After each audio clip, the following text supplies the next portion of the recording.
नमस्कार. जय भीम जय शिवराय मित्रांनो. बऱ्याच दिवसापासून आपण शिक्षक भरतीच्या संदर्भामध्ये अपडेट घेतलेली नाही. रविवारी पुण्यामध्ये उशिरापर्यंत होतो मी. त्यानंतर शिक्षक भरतीच्या संदर्भामध्ये काही अपडेट्स आपल्याला समजलेले आहेत. वेळेअभावी मी सोमवारपर्यंत त्या ठिकाणी राहू शकलो नाही.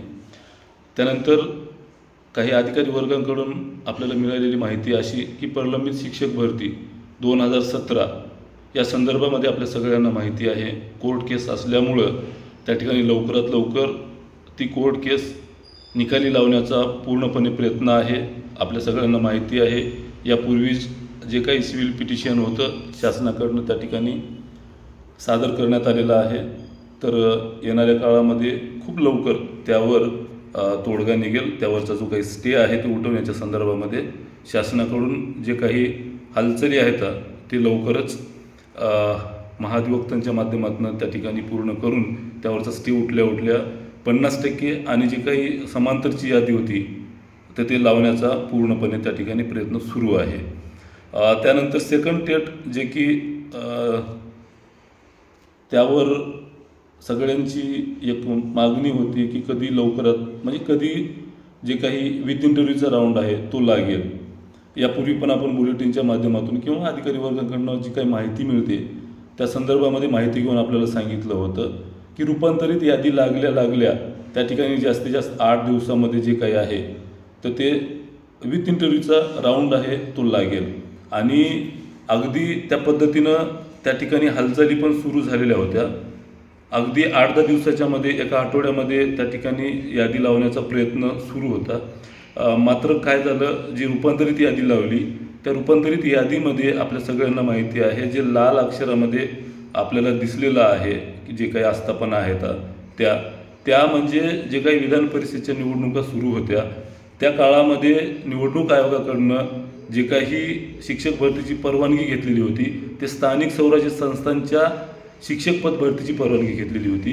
मात्र खाजगी अनुदानित संस्थांच्या संदर्भामध्ये परवानगी घेतलेली नसल्यानं त्या ठिकाणी जे काही लाल पट्टीमध्ये दिसत होतं ब्लड त्याला हे केलेलं लाल अक्षरामध्ये किंवा लाल रंगामध्ये ज्याला बोल्ड करून त्या ठिकाणी पट्टी दाखवलेली होती आस्थापनावर, तर त्यांची जी काही यादी आहे तर ती निवड यादी जी आहे ती निवड यादी पुढील शनिवारपर्यंत किंवा या आठवड्यामध्ये कधीही लागू शकते.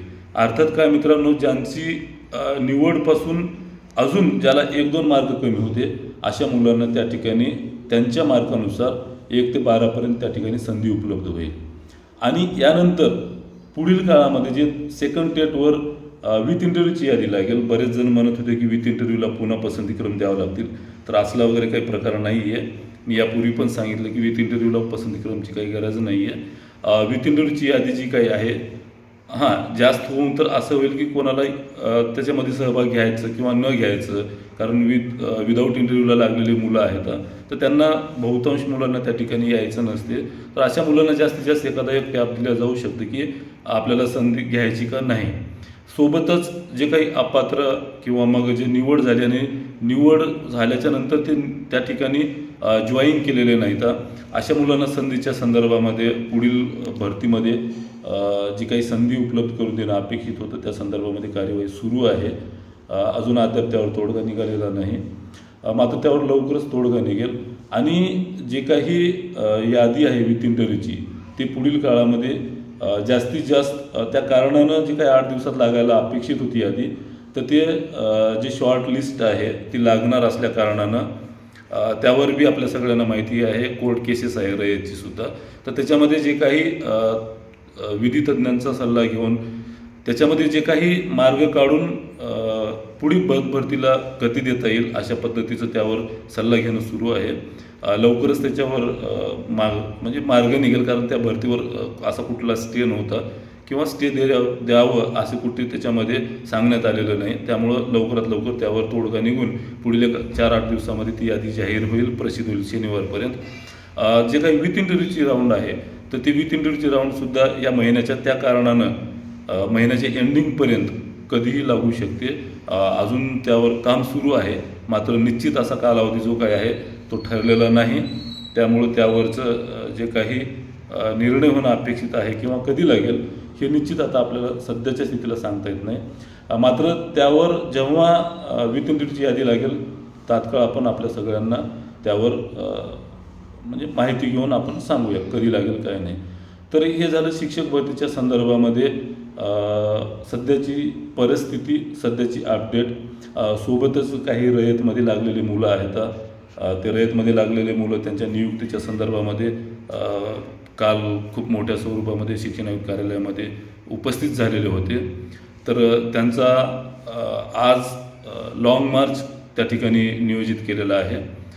या लाँग मार्चला आपला संदीप कांबळे यूट्यूब चॅनलकडनं किंवा संदीप कांबळे ऑफिशियल या माध्यमातून आपल्या सगळ्यांना आमचा जाहीर पाठिंबा आहे. कारण जी काही शिक्षक भरतीमधली टेटमधली गुणवत्ता आहे, सगळ्यात जास्त गुणवत्ता किंवा जे काही जास्त मार्क्स घेतलेली मुलं आहेत तर ते रयतमध्ये जॉईन झालेले आहेत. अशा मुलांना सध्याच्या स्थितीला संधी उपलब्ध झाली नाही. सगळ्या मुलांना त्या ठिकाणी नियुक्त्या मिळाल्या, मात्र त्यांच्या नियुक्त्या अजून रखडलेल्या आहेत. DV जे काय आहे ते रखडलेलं आहे. त्यामुळं त्यांच्या जे काही लाँग मार्च आहे त्यांना पूर्णपणे आमचा पाठिंबा आहे, पूर्ण समर्थन आहे. अशा मुलांना काल पण मी फोन कॉलच्या माध्यमातून जी काही मदत करता येते ते करण्याचा प्रयत्न केला आहे आणि अजूनसुद्धा जे काही मदत करण्याचा प्रयत्न असेल ते आमचा पूर्णपणे माझी त्यांच्या पाठीमागं मदत असेल. सोबतच मित्रांनो, सगळ्यात महत्त्वाची जी काही माहिती आहे सध्याच्या स्थितीला, काल सकाळच्या न्यूज म्हणजे वर्तमानपत्रामध्ये जी काही बातमी आली की 10,000 पद भरती करणार आहोत. तर मित्रांनो, ही बातमी खरी आहे का खोटी आहे या संदर्भात अनेक कॉल मेसेज येत होते. तर मी तुम्हाला सांगू इच्छितो मित्रांनो, ती बातमी पूर्णपणे खरी आहे. कारण मी यापूर्वीसुद्धा सांगितलं, रूपांतरित यादी लागताना किंवा शिक्षक भरतीची पहिली यादी 25 फेब्रुवारीला लागली तेव्हासुद्धा सांगितलं होतं की आपलं जे काही निवड झाली त्याच्यापासून मेरिट जे काय ते 10 ते 12 मार्क कमी होणार आहे. कारण याच टेटच्या मार्कावर विथ इंटिरियरच्या यादीच्या नंतर जे काही 10% जागा आहेत ते 10% जागा नपा मनपाच्या जागा आणि खाजगी आस्थापनाच्या जागा त्या ठिकाणी टॅब ओपन करून दिल्या जाणार आहे. त्या सगळ्या मुलांना त्या ठिकाणी पुन्हा नव्यानं जाहिराती येतील आणि पुन्हा नव्यानं ज्यांचं TETचे मार्क्स असतील किंवा TETचं प्रमाणपत्र असेल किंवा DED कोणी IPR होतं ते पास झाले असतील, BED IPR होतं ते पास झाले असतील किंवा मग अजून कुठलं कास्ट सर्टिफिकेट्स असेल किंवा शैक्षणिक पात्रता आपण अजून ग्रहण केलेली असेल, धारण केलेली असेल, तर ह्या सगळ्या गोष्टी त्या ठिकाणी स्वप्रमाणित करण्यासाठी एडिट ऑप्शन पुन्हा नव्यानं पसंतीक्रम देण्याची त्या ठिकाणी जाहिरातीच्या नंतर आपल्याला सुविधा उपलब्ध होणार आहे. तरी मित्रांनो, आत्ता जे काही रूपांतरित यादीचं मेरिट आलेलं आहे त्याच्यापासून अजून जवळपास 4 ते 5 मार्कांनी मेरिट त्या 10% येणार आहे. कारण याच टेटच्या मार्कावर त्या ठिकाणी आपली निवड होणार आहे, आपल्याला संधी उपलब्ध होणार आहे. त्यामुळं निश्चिंत राहा मित्रांनो, आपली संधी जर आत्ताही जर रूपांतरितमध्ये 4-5 मार्क हुकले असेल तर त्या ठिकाणी आपल्याला संधी उपलब्ध होईल आणि तिथे आपल्याला 100% निवड होईल. याला थोडासा वेळ आहे, मात्र हालचाली जोरदार सुरू आहेत. त्यामुळं निश्चिंत राहा. आपल्याला सध्याच्या स्थितीला एवढंच सांगेल की ती बातमी खरी होती, तशी प्रशासनाच्या हालचाली सुरू आहेत. अजून यावर शिक्षक भरतीच्या संदर्भामध्ये अजून काही आंदोलनं होऊ घातलेली आहेत. तर या संदर्भामध्ये संध्याकाळी आपण लाईव्हच्या माध्यमातून संध्याकाळी 8:30 किंवा 9ला मी लाईव्ह येतो. लाईव्हला आपण त्यावर विस्तृत चर्चा करूया. सध्याच्या स्थितीला शिक्षक भरतीच्या संदर्भात एवढीच अपडेट आहे. जे काही ट्विटर ट्रेंड आहे किंवा मग जे काही आंदोलनं होणार आहेत, आपण ट्विटर ट्रेंड पण आयोजित केलेलं आहे 10 तारखेला. तर या संदर्भामध्ये सविस्तर माहिती संध्याकाळी आपण बघूया. संध्याकाळी 8:30 किंवा 9ला मी लाईव्ह येतो. धन्यवाद मित्रांनो. सध्या इथेच थांबतो तुर्तात. जय भीम, जय शिवराय.